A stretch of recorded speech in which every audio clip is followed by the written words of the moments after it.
जी नाज़रीन, अवां खे ख़बर ॾींदा हलूं लाड़काने खां त पाकिस्तान पीपल्स पार्टी शहीद भुट्टो तरफ़ां लाड़काने में वधंदड़ लोड शेडिंग ऐं गंदगी ख़िलाफ़ टायर साड़े नज़र रेलवे फाटक ट्रैक ते रोड ब्लॉक करे धरणो हयो वियो। उन मौके ते टायर पिण साड़िया विया। कारकुननि शदीद क़िस्म जी नारेबाज़ी कई। उन मौके ते अॻवाननि सगारो आवाज़ सां ॻाल्हाईंदे अॼोको हीउ एहतजाज नज़र महले जे यूसी नज़र जे 5-6 कारकुन जे तरफ़ां सभिनी कारकुन जे तरफ़ां आहे, जंहिंमें गंदगी बुनियादी सहूलियतूं जंहिंमें अचनि थियूं पयूं, गंदगी अस्पताल स्कूल ॿिया मामला थियनि था। उनजे करे हज़ार क़िस्म जूं बीमारियूं थियनि थियूं पयूं। सफ़ाई सुथराई कान्हे का। जंहिंजे जेका बजट आहे यूसी जी उहे चेयरमैन ठाही विया। स्ट्रीट लाइटियूं कोन्हनि के बदमनी स्ट्रीट क्राइम हद खां वधी वियो आहे। हितां जा ॿार नशे ऐं जुआरी पैदा थियनि था पिया।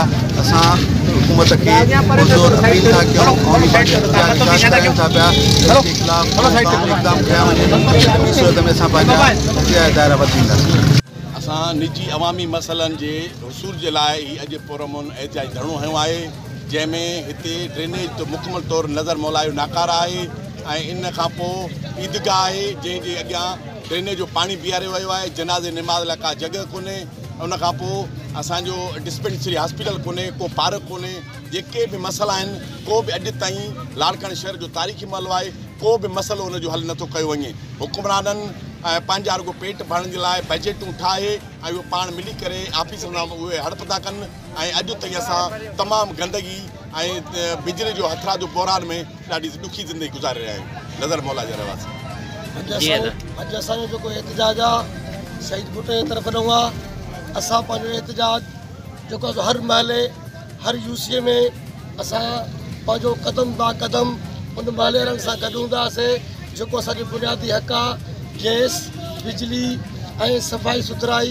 तव्हांजे अॻियो आहे सफ़ाई सुथराई।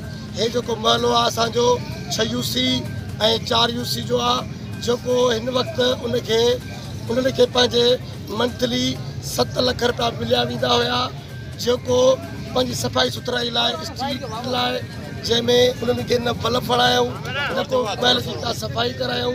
हिन वक़्तु जेको माहौल आहे उहो वॾो ख़राबु लॻो पियो आहे, जंहिंमें पहिरियों त असांखे किरोना लाड़काने यूसी शहर नगर महला जा रवासी असां जानवरनि जी हिते ज़िंदगी गुज़ारे रहिया आहियूं। को ड्रेनेज सिस्टम हिते बहितर न आहे। ड्रेनेज सिस्टम नाकारा मटीरियल सां ठहियलु आहे। गेट रोडनि ते वेही आया आहिनि ऐं उतां मच्छर ऐं ॿिए जीवड़ा पैदा थियनि था, जंहिंजे करे असांजा मारूअड़ा जेको आहे सो बीमारीअ जे वर चढ़ी विया आहिनि। असां जेको आहे सो हीउ धरणो हयो आहे ऐं हीउ धरणो अञा वधीक कयो वेंदो। हीउ धरणो तव्हांजो केसीं ताईं जारी रहंदो? हीउ धरणो असांजो ओसीं ताईं जारी रहंदो जेसीं ताईं असांजो बुनियादी मसइला हल नथा कया वञनि। असां अॼु हीअ एहतिजाजी तहरीक शुरू कई आहे ऐं डेली असांजी एहतिजाजी तहरीक हीअ